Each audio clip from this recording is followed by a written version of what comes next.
Good evening, Mr. and Mrs. America, and all the ships at sea. This week, this puppet will take a look back a few decades to a time when we were supposedly far better off in the United States of America, the 1980s through the early 2000s, a time when Reaganomics reigned supreme through the Bill Clinton sellout reign and into the GWB years when the economy basically fell off a cliff.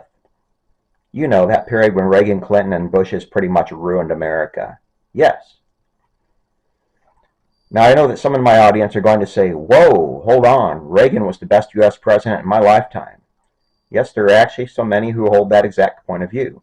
Sure, Ron Reagan came into power at a time when Nixon and Carter had pretty much run the American economy into the ditch and mostly turned it around, but that alone does not make him the greatest president ever. So let's go back and examine a bit further, if you will afford me the liberty to do so. You see, Reagan was on the mark with many decisions, but sorely left of center with others. In fact, Reagan made a fateful decision that has led up to the anti-unionization of America. I know. Many within the sound of my voice will say that was a great thing. Allow this puppet to elaborate on that statement just a bit further, though. When 13,000 air traffic controllers walked off their jobs in 1981, Reagan acted upon the recommendations of his transportation secretary and refused to negotiate with them. Nothing, nada.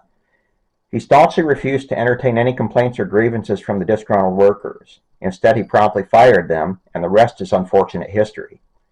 Now, for some under the sound of my voice, they will not know the true meaning when I say that, but that is the factual truth.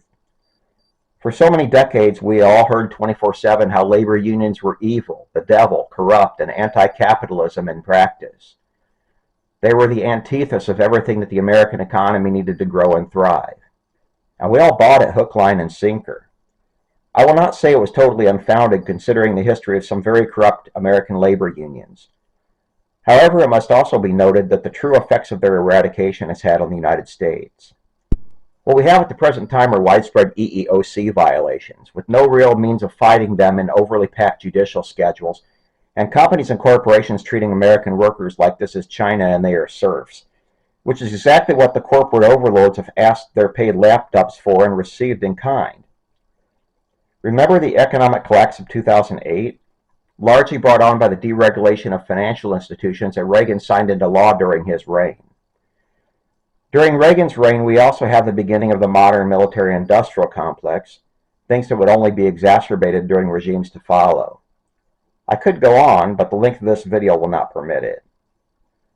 Let's take a look at the administration of William Jefferson Rodham, Clinton. Rodham Clinton came in and wanted free trade between the U.S., Mexico, and Canada. Hence came NAFTA, and hence came the beginning of revealing to the nation who Clinton really was, a treasonous traitor who valued foreign nations and their workers over his own American workers and citizens. You can easily see what the communist Chinese juggernaut has become today, where they openly taunt and threaten the United States and its allies.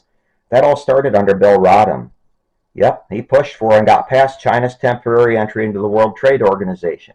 Despite their well-known practices of fixing the value of their yuan currency on world monetary exchanges and also respecting international patents and copyright laws zero. In fact, communist China would still be a backwoods third world nation were it not for Billy Bob Rodham. After he left office, he gave a lengthy speech at the WTO in every effort he could make to get his Chinese buddies admitted as permanent members, which did end up coming to pass. Then we have welfare reform. Yep, Clinton did that. For the betterment of American society? That would be a massive no. What he enacted made it exceedingly difficult for those truly in need to get the help they deeply have need of. In fact, it can be said that the U.S. welfare system since Clinton has made it next to impossible for many to get help, and hence the large homeless encampments in many large metropolitan centers. If single men could get help with housing or food stamps, you would not see the desperation we are seeing in so many areas. It is still a case whereby single out-of-work women can and do get free housing provided, along with monthly food subsidies. But men might as well go jump off a bridge. And how would this puppet know? Oh, let's say that my own sister is a welfare recipient and that I myself applied for help while out of work a time or two and witnessed the closed-door treatment firsthand. And finally, dear viewers, the Rodhams showed future Democratic administrations just how vile and corrupt an administration could be in its criminal deeds and not suffer any consequences whatsoever. Displays of boldly faced indecency and money laundering that would make a 1930s mobster blush, and things that would only provoke Obama and Biden later on to even more filthy crimes, all with zero consequences. Everything from Whitewater to the crooked Clinton Foundation to Bill taking under-the-desk BJs from the White House interns. Yep, you name the crime, Bill and Hillary did it. And Barack and Joe followed later on in lockstep. Then, viewers, we have the Bushes, Jr. and Sr., and their deeds of destruction foisted upon an unsuspecting American public. Starting off with George Herbert Walker Bush, a former CIA director. He turned out to be inept at domestic policy and focused instead on wars in the Middle East and getting Manuel Noriega out of Panama. Never mind that the United States economy was going to hell in a handbasket, nor that the U.S. population was falling out of love for his constant war mentality. Is it any wonder that Bill Rodham won the 1992 election? And then, viewers, we have George Walker Bush, or Bush the Jr. What can we say about this inept piece of trash other than that he failed and failed miserably? Beginning with 9/11, in a bit of fairness to him, the underpinnings of that terrible day started under Bill Clinton when he failed to get to the root of the original World Trade Center bombings that occurred in 1993. However, once they achieved victory in September of 2001, Bush effectively declared war, and that was the central focus of the remaining 8 years of torture that he put upon the American people. Bush Jr. knew nothing about domestic policy or management, just like his father. If you remember, we suffered with daily yellow, orange, red terrorist threat messages on our television screens for years that followed. This in the supposedly free United States of America, yes, held hostage to fear and intimidation tactics by our own president and his administration. Remember Donald Rumsfeld and Dick Cheney? How could you forget them? Warmongers through and through. Cheney had a vested interest in Halliburton, and hence the industrial military complex machine swung into high gear and remained for the entirety of the ill-fated Bush regime. War, war, war, fear, fear, fear.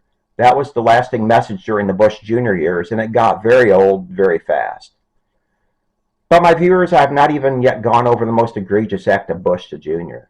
That would be when he joined the Billy Bob Clinton and signed into being the permanent inclusion of Communist China into the World Trade Organization in 2001, and the rest is history. You now see China threatening Philippines and Taiwan, and having already conquered Hong Kong. Stupid is as stupid does, to quote Mr. Forrest Gump. Good night, my viewers, and sleep well.